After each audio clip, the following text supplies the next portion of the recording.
The year is 431 BC. Dawn breaks over the ancient Greek world, but there is no peace in the morning light.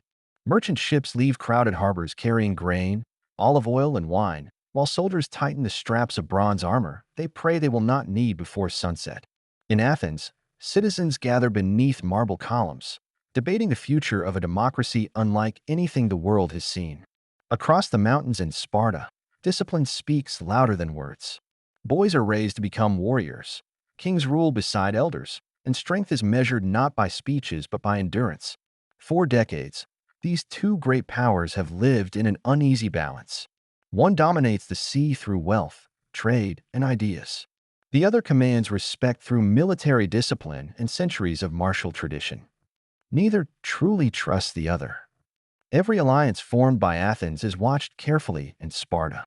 Every Spartan military exercise is interpreted as preparation for something greater. Neither side believes it seeks war, yet every decision quietly pushes them closer to it.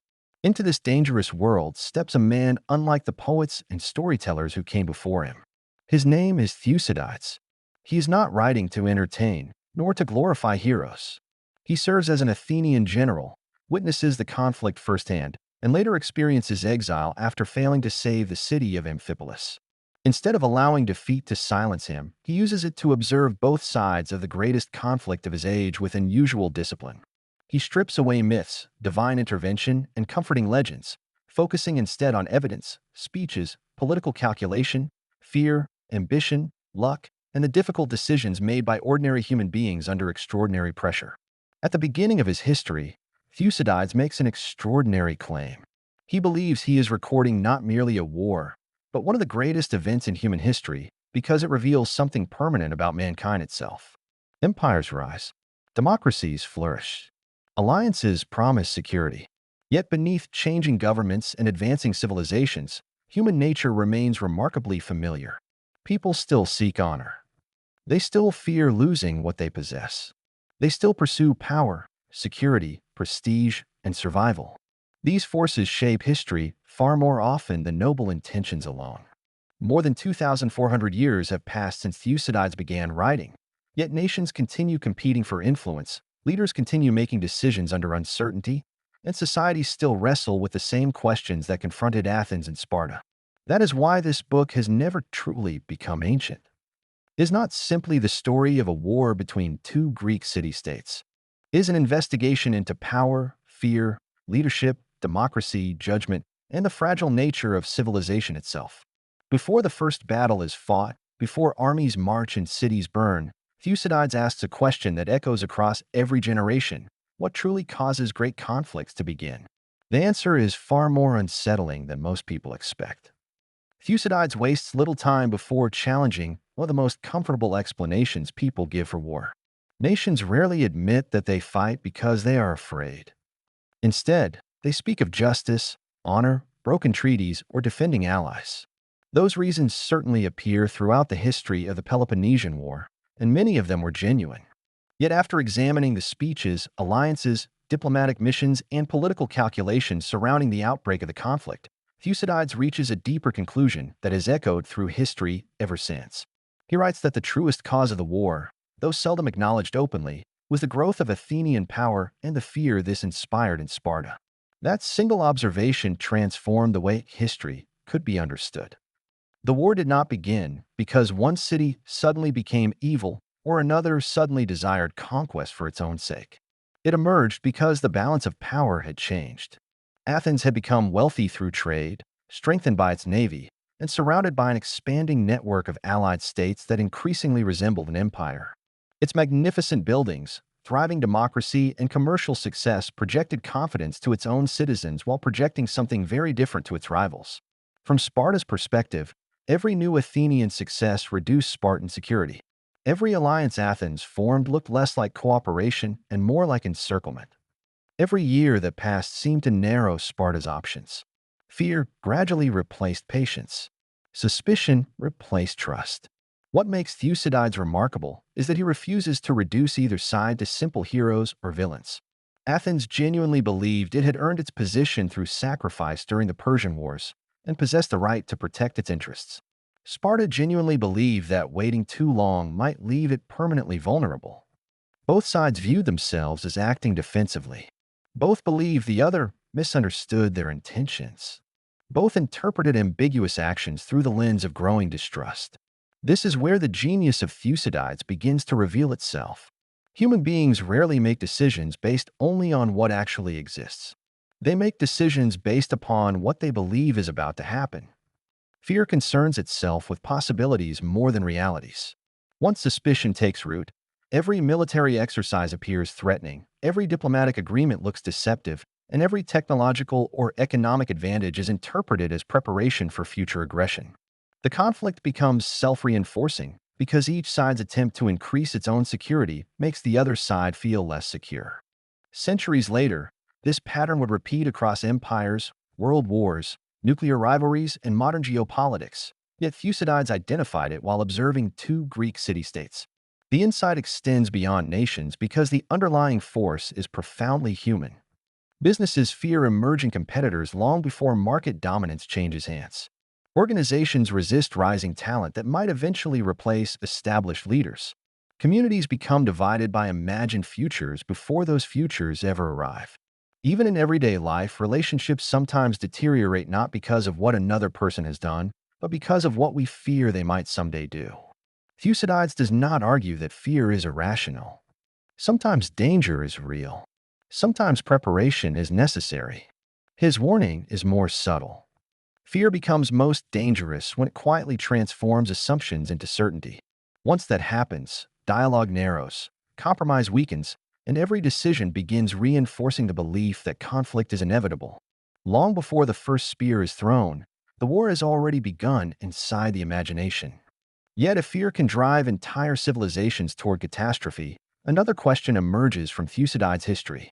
Can wise leadership restrain those forces before they become unstoppable? Or do democratic societies eventually allow emotion to overpower judgment when the stakes become high enough? If the first lesson of Thucydides is that fear can reshape history before a single battle is fought, the second is that the quality of a nation's leadership often determines whether that fear is controlled or allowed to consume an entire civilization. At the beginning of the war, Athens possessed a leader unlike any other in Greece. Pericles was more than a gifted speaker. For decades, he had guided Athens through an extraordinary period of prosperity, transforming the city into the cultural and political center of the Greek world. Under his leadership, magnificent temples rose above the Acropolis, commerce flourished across the Mediterranean, and democratic participation reached heights never before witnessed in history. Yet Thucydides admired Pericles for something deeper than his accomplishments. He believed Pericles possessed the rare ability to influence the people without becoming their servant. In one of the historian's most revealing observations, he writes that although Athens was called a democracy, in practice it was led by its foremost citizen. This was not praise for dictatorship. It was recognition that strong leadership sometimes requires resisting the emotional impulses of the majority rather than echoing them. When war with Sparta finally became unavoidable, Pericles understood that Athens could not defeat Sparta by fighting according to Sparta's strengths. Instead of meeting the Spartan army in open battle, he urged the Athenians to withdraw behind their massive city walls, rely upon their unmatched navy, protect their financial resources, and allow time to wear down their opponent. It was a strategy rooted in patience rather than pride. Yet strategy and emotion rarely move at the same pace. As Spartan forces marched through the countryside, countless Athenians watched smoke rise from farms that had belonged to their families for generations. Homes were abandoned. Crops were destroyed. Livestock disappeared. Citizens who had lived freely across the countryside suddenly found themselves crowded inside the city's defenses, surrounded by uncertainty and frustration. Many demanded immediate retaliation. They wanted decisive action that would satisfy wounded pride, even if it endangered long-term survival. Pericles refused. He understood something that leaders throughout history have struggled to accept. Public emotion often demands action, while wise judgment sometimes demands restraint. Thucydides presents this tension without romanticizing either side. Democracies draw strength from public participation, yet they remain vulnerable when fear, anger, or humiliation begin driving collective decisions. Citizens naturally desire leaders who share their emotions, but moments of crisis often require leaders capable of seeing beyond those emotions. This balance is extraordinarily difficult because restraint rarely feels heroic in the present. Bold action earns applause. Patience is often mistaken for weakness until history reveals which decision was wiser. Then, just as Pericles' strategy was beginning to unfold, Athens suffered a disaster no military commander could have anticipated. A devastating plague entered the overcrowded city. Within months, disease accomplished what Sparta's armies could not. Thousands died, including soldiers, citizens, families, and eventually Pericles himself. Thucydides, who survived the illness, records its effects with remarkable precision. Yet what interested him most was not only the disease itself, but what happened to society when people believed tomorrow could no longer be trusted. Laws weakened. Customs dissolved. Faith in institutions began to crumble. The greatest danger facing Athens was no longer standing outside its walls. It had entered the city itself, revealing another enduring truth about human nature. The gravest tests of civilization often come not from enemies, but from the crises that expose who we become when order begins to disappear. As the plague tightened its grip on Athens, Thucydides witnessed something that no battlefield could fully explain. The disease did not merely attack the body. It exposed the hidden foundations upon which civilization rests. Families who had once honored religious traditions abandoned sacred rituals because there were too many dead to bury with dignity. Wealth lost much of its meaning because no one knew whether they would live long enough to enjoy it. Men who had spent their lives building honorable reputations suddenly pursued immediate pleasure, convinced that tomorrow no longer existed. Laws remained written, but fewer people feared the consequences of breaking them. The future, which normally restrains human behavior, had become uncertain, and with it disappeared many of the invisible agreements that hold a society together. Thucydides records these events with remarkable restraint. He does not condemn the people of Athens, nor does he glorify their suffering. Instead, he observes how quickly ordinary behavior changes when individuals believe the future has been taken away. It is one of the earliest psychological studies ever written. The plague revealed that civilization depends not only upon institutions, governments, and laws, but upon a shared confidence that tomorrow is worth preparing for. Once that confidence begins to disappear, human behavior changes with astonishing speed. Yet the plague was only the beginning. As the war spread across the Greek world, another tragedy unfolded on the island of Corcyra, where civil conflict erupted among citizens who had once lived under the same laws. What followed disturbed Thucydides even more than military defeat. Political disagreements slowly transformed into hatred. Neighbors became enemies. Families divided against one another. Loyalty shifted from the common good to political factions, and once those identities hardened, compromise became nearly impossible. Then Thucydides makes one of the most profound observations in the entire book.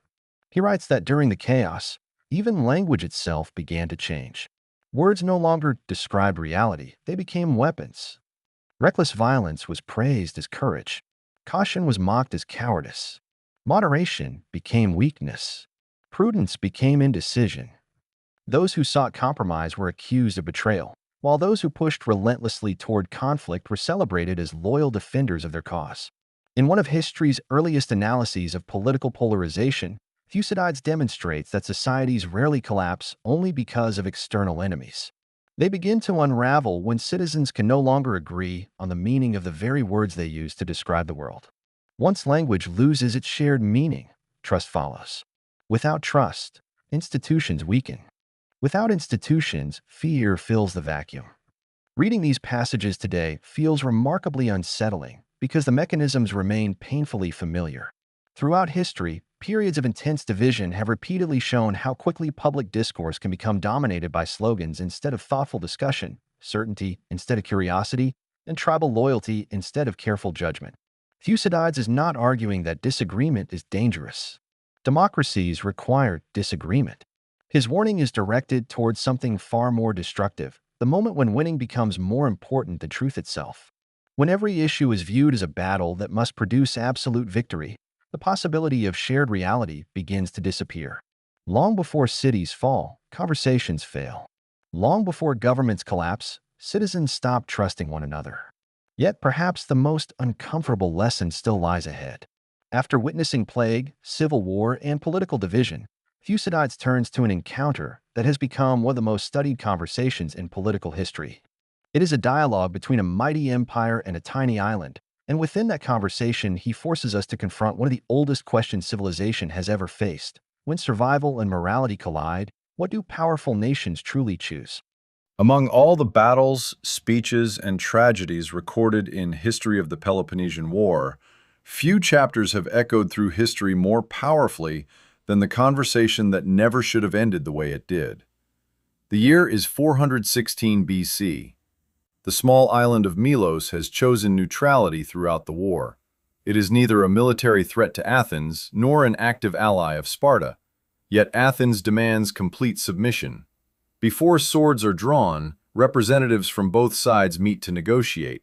What follows is known today as the Melian Dialogue, and unlike the stirring speeches that fill much of Greek history, Thucydides presents this exchange with almost surgical precision. The Athenians immediately reject appeals to justice, morality, and shared Greek identity.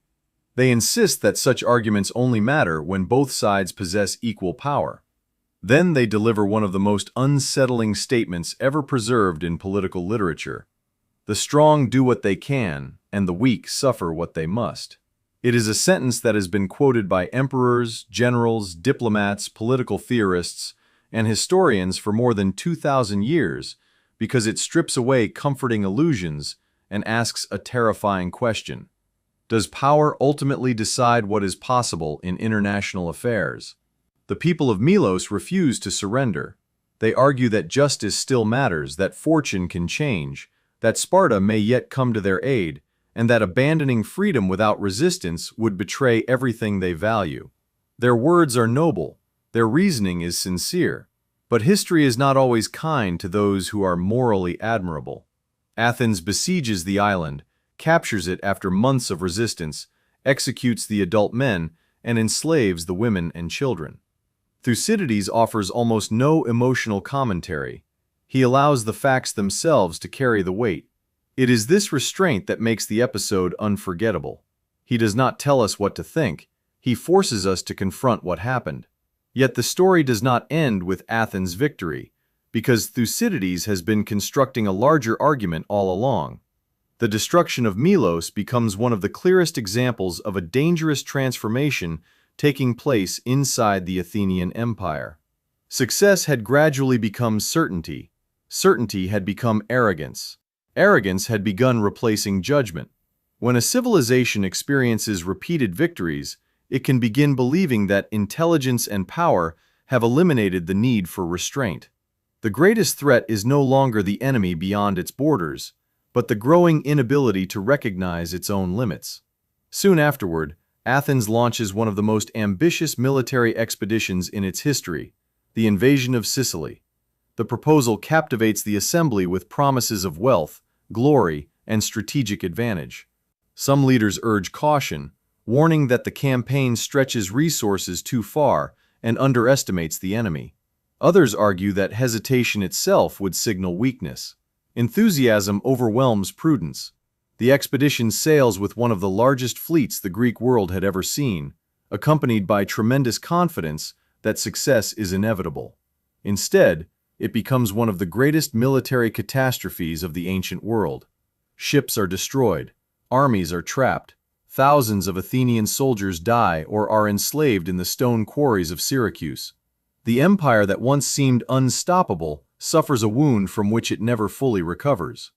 Thucydides presents this disaster not as an accident, but as the consequence of decisions made long before the first ship left the harbor. The same fear, pride, ambition, political rivalry, and overconfidence that shaped the opening chapters of the war have finally reached their inevitable conclusion. That is why History of the Peloponnesian War remains one of the greatest books ever written. It is not merely the history of Athens and Sparta. It is the history of what repeatedly happens when human beings mistake temporary success for permanent wisdom, when fear replaces understanding, when rhetoric overpowers judgment, and when power convinces itself that it no longer needs humility. Empires change, technologies evolve, flags rise and fall.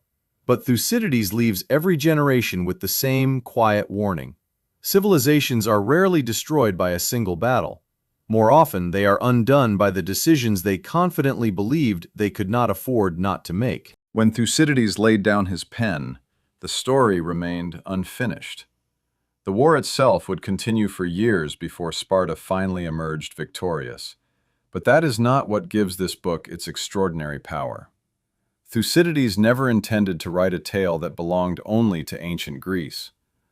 Early in his history, he explains that his work is meant to be a possession for all time, because he believes the patterns he observed would appear again wherever human nature remained the same. More than 24 centuries have passed, and history has repeatedly proven him right.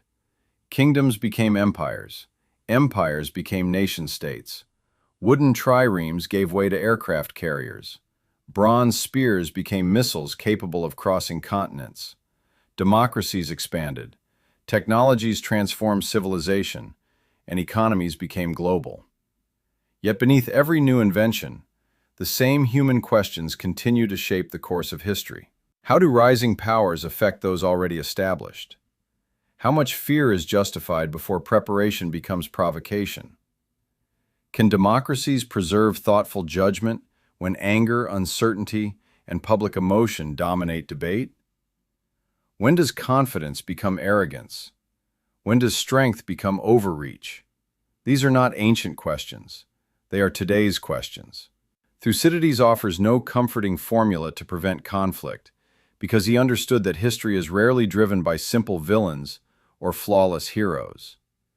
Instead, he asks us to look honestly at ourselves. The Athenians were brilliant, innovative, courageous, and deeply flawed. The Spartans were disciplined, resilient, and equally constrained by their own fears. Neither civilization was defined by a single virtue or a single failure. They were shaped by countless decisions made by ordinary human beings, responding to extraordinary pressures.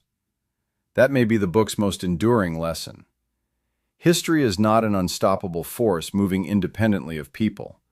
It is the accumulated consequence of human judgment. Every speech, every alliance, every compromise rejected, every warning ignored, every victory celebrated without humility, and every fear left unexamined, contributes to the direction a society ultimately takes. Long before nations collapse, individuals make choices. Long before wars begin, assumptions harden into certainty. Long before civilization reaches a crisis, subtle decisions quietly alter its course. That is why Thucydides still deserves to be read. Not because he teaches us how to predict the future, but because he teaches us how to recognize recurring patterns before they become irreversible. He reminds us that wisdom begins by understanding human nature, rather than denying it. If history of the Peloponnesian War leaves us with one lasting gift, it is this. Civilizations do not become stronger simply because they become wealthier, more powerful, or more advanced. They become stronger when their people develop the judgment to question fear before it becomes hostility, ambition before it becomes hubris, and certainty before it becomes blindness. The greatest victories in history have never belonged only to those with the largest armies or the richest cities. They belong to those who understood themselves well enough to avoid becoming the architects of their own downfall. If this journey through one of history's greatest books helped you see power, leadership, democracy, and human nature with fresh eyes, then Unchartered Decision has fulfilled its purpose. Subscribe and join us as we continue exploring the books that have shaped civilizations, not to admire the past, but to better navigate the decisions that will shape our future.